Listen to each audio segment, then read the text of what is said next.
Syrians are back on the streets, driven by a rise in fuel prices, on top of an already collapsed economy.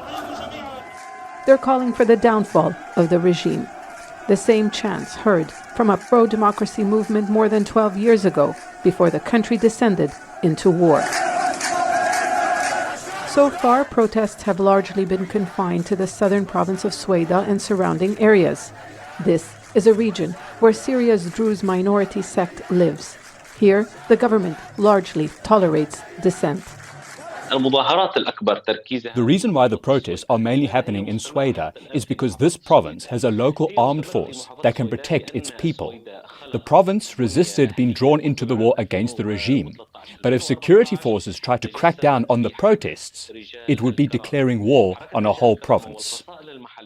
Opponents of the government are hoping to capitalize on the mounting anger to revive their rebellion, which was violently crushed. But today's Syria is different from 2011. Even though there have been voices of dissent in loyalist areas, President Bashar al-Assad's hold on power appears to be secure in cities like Damascus, Aleppo, and along the coast. The regime used force, and its crackdown was very harsh during the uprising. So people are afraid. They know the risks. They lost family members and their homes. But the movement could grow if Syrians manage to unify their ranks and the international community supports their demands. Assad has sought to placate anger by doubling public sector salaries, but they're still less than $13 a month, while the state has cut subsidies. Rampant corruption and economic mismanagement are being blamed for the crisis and the collapse of the local currency. Syria's return to the Arab fold earlier this year has failed to yield any tangible economic and financial benefits, and also failed to stem supplies of the illicit stimulant Captagon.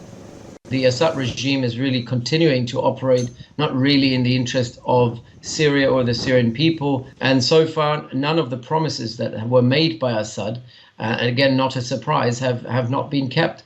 The Saudis were asking for a clampdown on the Captagon trade. We haven't seen anything happening in that domain. The authorities have so far adopted a cautious approach to one of the most significant displays of public anger, but its military leadership has also suspended military leave. The unrest may go away, but not the reasons behind it. Zeina, Khodr, Jazeera.